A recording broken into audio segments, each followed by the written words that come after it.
You know, a lot of times we've used techniques and new ideas, new music. We've tried to have even visuals, and we try to have, you know, people telling stories and just trying to make worship more and more exciting. It's not what makes worship exciting. Worship is not sort of the technique we use within it, but worship is the expression of our mission.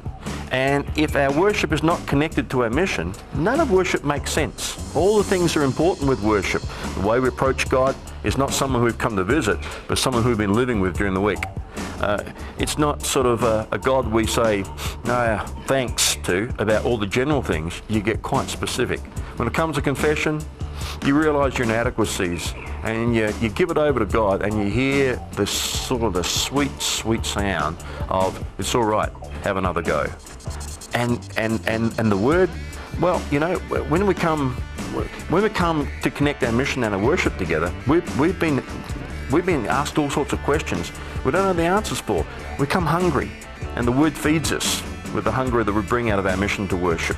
When it comes to our prayers for others, instead of being, bless the sick and you know, those who are not doing well, it comes to specific people, you know, Antoine, bless him as he struggles to try and work out how to can be your person at his work. When it comes to Julie, you know, bless her as she's going through the tough times when she finds out she's pregnant and didn't want to be. It comes to the real situations. And then the sending out, the benediction, the sending out is a blessing to go on the way again. And so when we connect mission and worship together, worship makes sense. Without mission, worship doesn't make sense. We just come together and we wait to be entertained.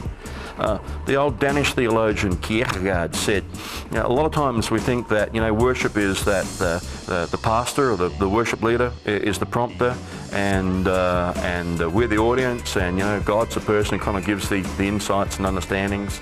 It's the way around. God's the audience, and the prompter is the pastor, the worship leader, and the congregation are the performers. And so when that all comes together, we start to realize worship and mission can't be separated. If we have no mission, we have no rich rural worship. It doesn't make sense. But we connect two together, not only does it make sense, it becomes motivational, because it's motivating towards the things that deeply satisfies our spirits together.